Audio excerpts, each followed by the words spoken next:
when you buy a franchise, it takes a lot of the risk element out of starting a new business.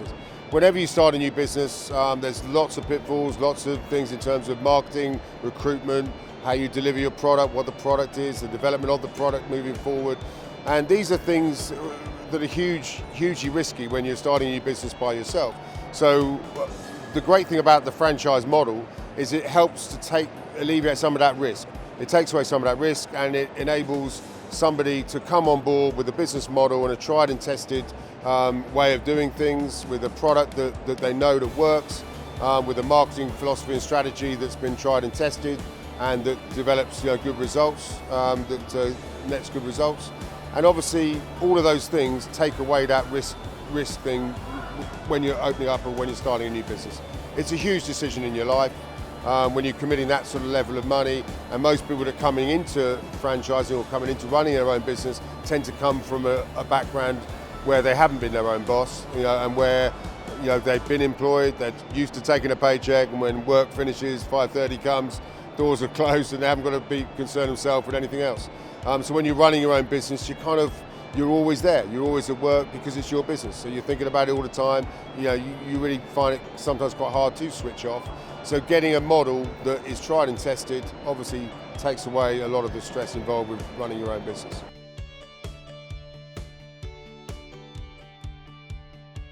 Well, training and support is again one of the key factors of why people choose the franchise model. When they're looking to work for themselves, when they're looking to be their own boss and start their own business, one of the great things about the whole franchise model is that they get the training, they get the introductions into how to market, how to develop your client base, how to increase your turnover. All of these things, there'll be training modules in place to be able to develop the skill set required to be successful in that line of work, in that business. I mean, we at Magical Maths, we've almost taken it to another degree. We've taken it to another level where we bought our business. We were original franchisees. 11 years ago, we bought the original franchise of Magical Maths. And then 5 years ago, we were in a position to actually buy the company. So we're now franchisors, but we look at everything with our franchisee hat on. And clearly, the key thing for us was training, was getting people into the right position, because we were kind of sold a franchise and kind of left to it. And it was all there for us to look at and manuals to read and whatever, but we weren't in real time walked through the various processes to be successful, certainly with our own, with our business of the after school club model. So what we now do is we've taken, like I said, to another degree, where any franchisee comes on board now, we do all the marketing with them, we market to the schools with them, we get 5 schools on board, 1 school a day, which is what we guarantee all incoming new franchisees. They're going to sign up between 30 and 60 children in each of those schools. We come and do the maths days for them, so that, again, we're holding their hand through the whole process. We deal with all of the email trails to get the schools on board, get the actual maths days booked, and then to the point of them delivering the clubs. So we hold their hand through that entire process. And I think that's absolutely vital that incoming new franchisees see it completely upfront and almost in a position of one-on-one where they see it all happening in front of them. And then we release them slowly into doing it themselves in term 2. We're obviously there to support them, but term 2, they then go and do their marketing. They then handle the email trail, get the schools on board. They then deliver their own maths days. Again, we're always there in the background to help and support in any way we can, but that's when they take over that part of the business.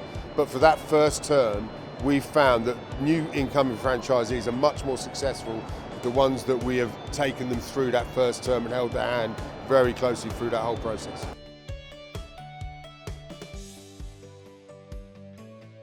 I mean, myself and my wife used to run a pub, so we're probably not a great example of we're suddenly now in the educational after school club business. So in terms of transferable skills, I mean, what I would certainly say, I mean, in our own particular business, anybody that comes on board that's run their own business before, they tend to be very strong in that side of things. Anybody that's taught before, that's been a teacher, is an ex-teacher, of course, delivering the actual clubs and the classroom management, which is again a key component of being successful with our own particular business, Magical Maths. they will have that absolutely nailed down. So there's different transferable skills you can bring to the pot. But one of the other thing you mentioned in that question was traits, personality traits. And whenever we're looking to take on new franchisees, it's the traits I look for, rather than the transferable skill set.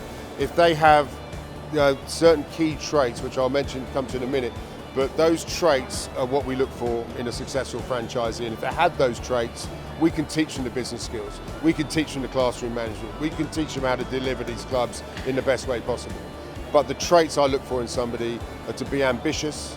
They have to be ambitious. They have to want to succeed and have a hard working and a will to succeed. These are two really qualities that you have to have to be successful in running any business. You have to be hardworking, and you have to be committed, and you have to obviously be ambitious.